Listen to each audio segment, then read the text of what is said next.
G'day guys, and welcome to another Friday Beers and Tools with Andy.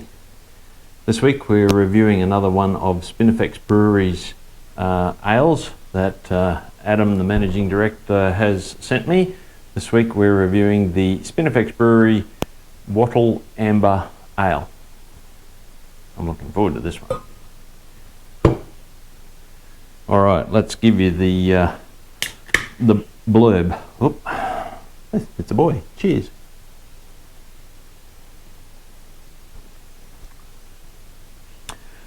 The Wattle Amber Ale is a rich, well-crafted amber ale which has been infused with roasted Western Australian wattle seed collected by Aboriginal farmers from the Collie region.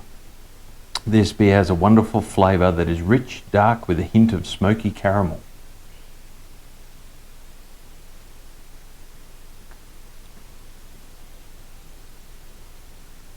Get the smokiness? Definitely.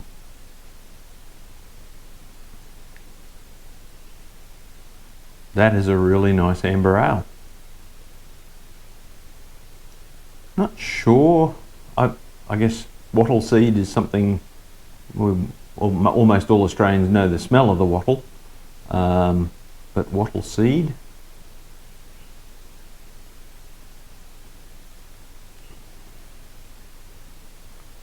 It's just another nice, easy drinking amber ale.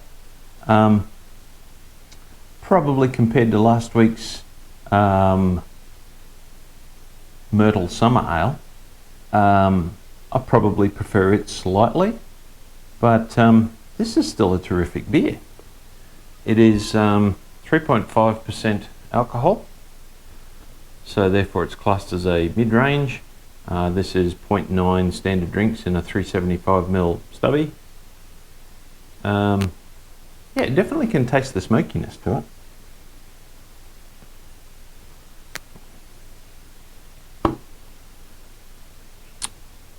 Another great drinking beer. I really like that one. Not quite as good as last week's, but still a very nice beer. And plus, it's an Australian product, and of course has the veteran connection as well. So get out and try the Wattle Amber Ale. Out of my spanner rating, what do I give the Wattle Amber Ale? As I said, for me personally, not quite as nice as the Myrtle Summer Ale. This is still a very nice beer, so I'm going to give it a 4.5 spanners out of 5. Cheers, happy Friday.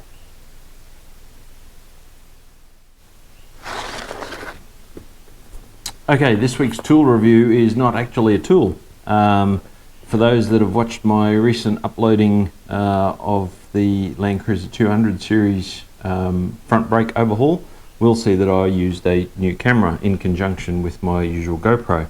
And what I used was an Ordro EP7 4K 30 frames per second camcorder, head camcorder. I saw this advertised, and it's available from a number of suppliers, and I immediately thought that would be very handy for a lot of what I'm trying to do with the car stuff. A lot of my previous footage, I have got a head mount for the GoPro. I've also got a chest mount, which is not too bad. But of course, when you're working in an engine bay or a wheel well or something like that, you are really tight for space. And I've got a really big head, so getting into those spaces is quite difficult. So when I saw this, I thought that could be very handy to enhance my, not to replace the GoPro, but to enhance my vlogging ability and give a point of view for things like under wheel wells especially, particularly good. Obviously being head mounted, you have to be very careful. Fast head movements is terrible for the viewer, and of course you can't speed up any of that footage because again any movement is extremely magnified. So what can I tell you about the Ordro 4K? It's a terrific little unit. I purchased mine from Banggood, which is a Chinese very similar to Chinese eBay. And so let's have a look and see what comes in the box. So it's a very nice box that it comes with. It's actually very well packaged. In the box you also get a protective bag, a USB, micro USB to USB-A cable. Bit of a shame that they didn't have USB-C, which is the standard. Most things seem to be going to USB now, but that's a minor issue. This is the camera itself. It's very tiny, it's very small. It only weighs 80 grams or 0.18 of a pound. Has a really nice Sony 1/3 of an inch sensor. So they've used a good quality sensor on it. And it fits on your head. It does have a microphone in this part here, a little bit hard to see, and that fits on your ear. And you can still wear safety glasses, or in my case, glasses, to be able to see anything with it. And it gets a point of view, although I did notice a couple of times in the footage from last week that my edge of my glasses is just in the frame. All right, let's tell you a little bit about the actual camera itself. It is a true 4K, 30 frames per second. The manual, some of the documentation says it's 60 frames per second. I don't think it's capable of doing that. And of course, like most of these cameras on the absolute maximum definition, will use a battery pretty fast. They reckon that it will last an hour on 4K. I didn't take an hour's worth of footage with it last week, and the battery was still holding pretty good. On high definition, they reckon you'll get 2 hours worth of recording out of it. One very handy thing that they have done is you can actually plug in your cable and an external battery pack, or even an external power supply if you're sitting at a desk or whatever. Excuse me. Which of course, if you've got an external power pack, gives you much greater range. You're then limited by your micro SD card size. It has a 2-axis gimbal, so it actually takes out a lot of vibration and movement, and it has a focus range of 0.1 of a meter, so 10 centimeters, right out to infinity, and it's auto focus. As I mentioned, comes with a micro USB plug-in for charging. The battery is integral, so you can't have a second battery for it, but it is a 1000 milliamp hour battery, and I guess for most things probably is going to be sufficient for the type of work I'm going to use it for. It comes with you download an app, like most things nowadays, called OD Cam, and I'll put a screenshot of that up here. The app is particularly important, and those that watched my footage last week, I didn't frame my shot very well, and of course when you've got it on, you're not exactly sure where it's pointing. So just like we use a lot of apps now for being able to see what the camera's seeing, it is imperative to use that app to actually get your framing of what you're trying to capture. A couple of times the head cam moved a little bit, and I was getting a bit of the top of the guard and wasn't actually focused or viewing what I was trying to show. So that's important. The app is a little bit clunky. It's certainly not as user-friendly as the GoPro app, but it's not bad. What does it come with? The headset is adjustable for different sized fat heads or skinny heads, fat head in my case, and it's actually quite comfortable to wear. I didn't find it annoying. It's light. It doesn't impede. I can just see the camera in my peripheral vision just on the edge here, but it's certainly not impeding my vision in any way. It does have voice. Hold the button down.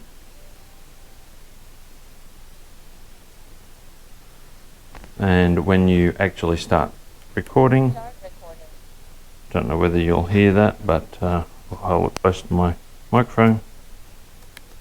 Stop recording. So it tells you in your headset, in your earset, what it's actually doing. It does have a camera function as well, so not only can you record video, but it can record or take 20 megapixel photos, which is pretty good.